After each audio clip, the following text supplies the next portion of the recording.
And I just started crying. And everyone's like, what's wrong with you? Why are you just crying for no reason? And I just couldn't explain it. You fix yourself. Why can't you fix yourself? Why can't you make yourself better? In retrospect, I think a lot of that was part of my mental illness at the time. I just felt awful, like I just completely shut down. If people wanted to know the baby existed, they would have had to reach out to my husband because I wasn't responding. I want to take a moment today to explore a very important topic, which is postpartum motherhood. Postpartum motherhood, which can be complicated by postpartum depression. It's typically seen as an individual problem or a baby mother problem, but postpartum depression is a family problem. That's why today I'm going to look at it from the family system's perspective. What role does a woman's mother, father, brother, sister, daughter, son play in their experience of the baby blues? Postpartum depression isn't just a hormonal issue. It's often a failure of the family system. It's not just a baby mommy issue. It could be a daddy, grandmother, granddad, brother, sister issue as well. Recent data shows that the cultural expectation for strength in womanhood and motherhood are the number one barrier to maternal recovery. I'm Dr. Jules, and let's decode this together. Using family systems, we see triangulation everywhere, especially in postpartum drama. The grandma can often triangle the baby to bypass her own unresolved issue with the birthing mother, her daughter. The baby becomes the management tool for family drama or anxiety. We also have situations where mothers don't have the support that they need. And so they are heavily reliant on a mother, on a father, on a sibling. And that can be exposing. That can make them feel vulnerable because then they're relying on someone during one of the moments when they feel they should be the strongest by societal standards. We see it here in a story of a wonderful mom as she talks about how depressed she really became after her postpartum experience. Postpartum depression is not for the weak. I called my mama. My mama talked me out of it. So I finished out the rest of the day. I end up getting sick. I just knew I was going to lose my job after this. I end up calling in. I had to go to the hospital. And if you know what mastitis is, you know that ain't nothing to play with. Now I'm at the hospital. After they put me on the antibiotics, I ends up sitting in there. I just broke down crying. The lady started sitting down and she asked me questions. It cued her to realize there's something going on. She's like, are you in therapy? Have you been talking to somebody? After I answered all the questions, lady said, ma'am, you have signs of postpartum depression. This story is really symbolic of a lot of mother stories. They break down after back to back episodes, events of stress, which they relate to their inadequacy, inefficiency, and subpar motherhood, when in reality, they are in recovery.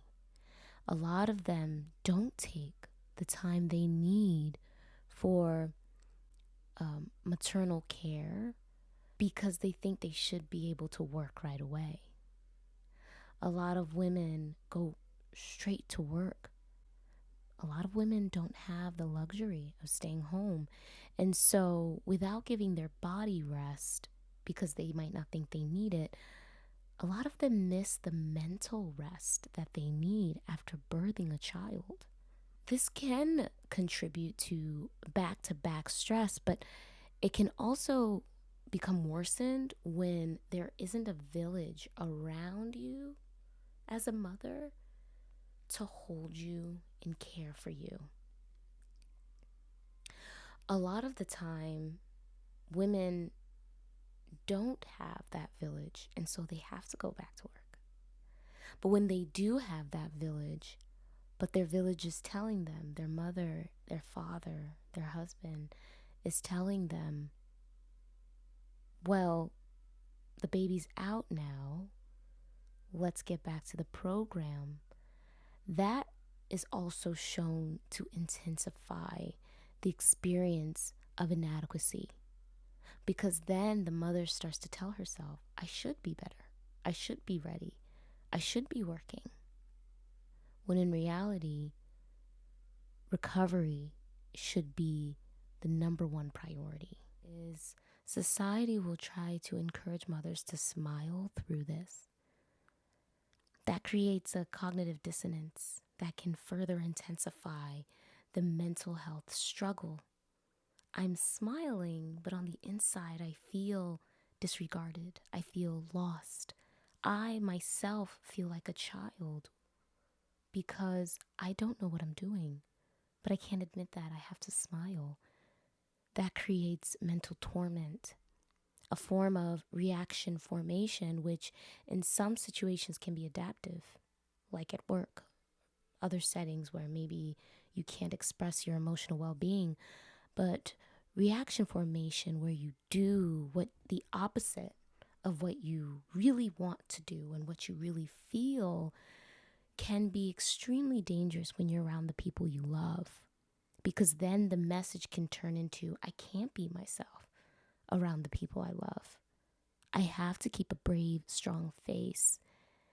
And this might even occur absent of people telling you to do so, but just by the nature of a woman who is experiencing this, thinking she needs to be strong, she might have this experience anyhow if her family does not highlight her need for rest.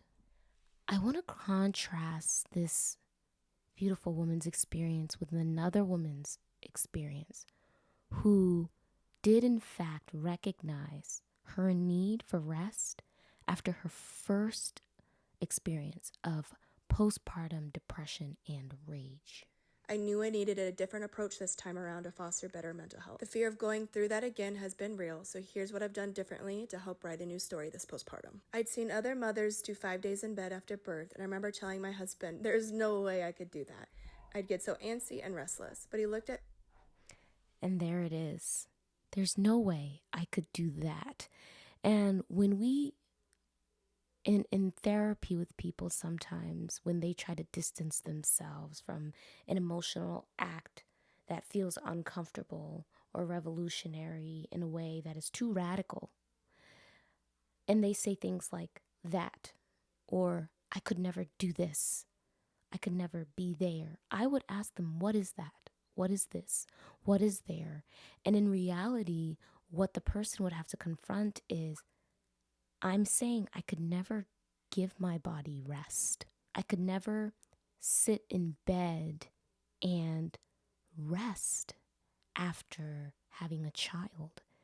And some people might be ready to say, I could never be lazy in bed after having a child, but then the challenge would go further.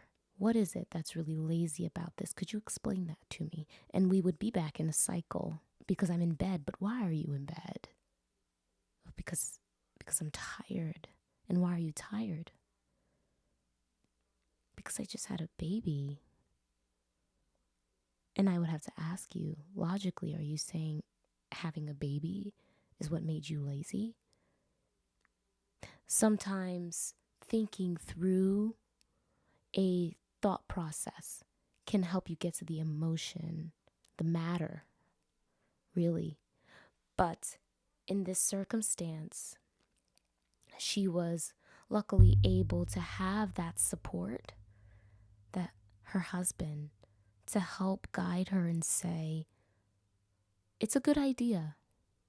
Let's try this. And that's how the family system can help correct a course of action that could otherwise have been extremely detrimental. Something about his encouragement made me realize maybe this was exactly what I needed. Sometimes the best healing comes from doing the uncomfortable thing. I want to pause here and acknowledge my immense privilege, having a supportive partner, the ability to take time off, and resources for help. These aren't luxuries every mother has access to, and they should be. And she's completely right on that point. I couldn't have said it any better myself.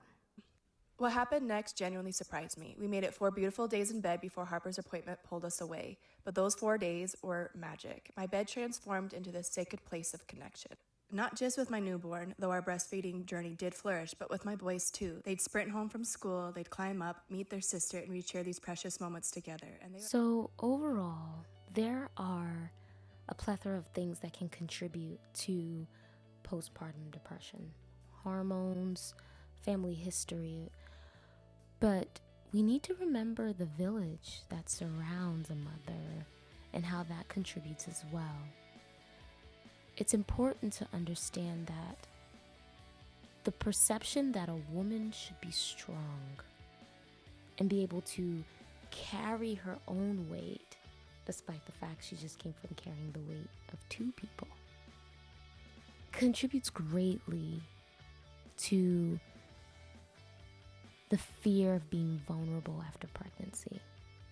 We should be ready to support our mothers to the extent that they accept, but even when they don't accept, how can we support, even if that means silence during moments of confusion? How do we share a message that it is okay to be vulnerable? It is okay to get help.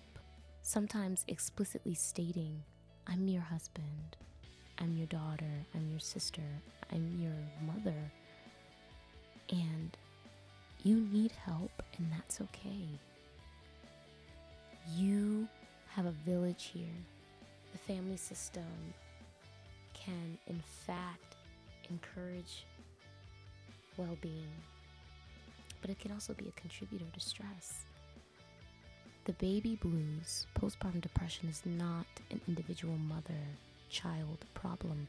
It is a family problem. And so us as a community need to start solving this, going through this as a family.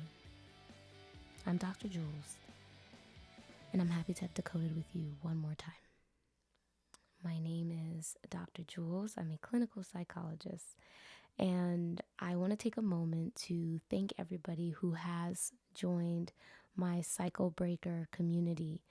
People who are ready to look at the world, not from the lens of pop psychology, but true science.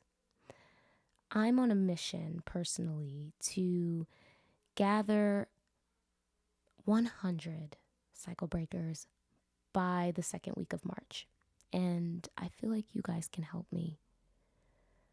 Let's share my videos, because you're not the only person who wants to hear them.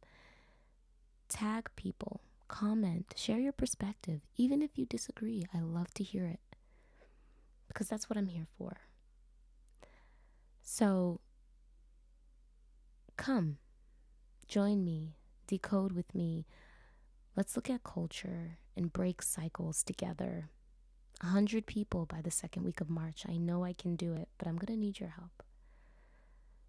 I'm Dr. Jules. I'm looking forward to building this cycle breaking community with you, one person at a time.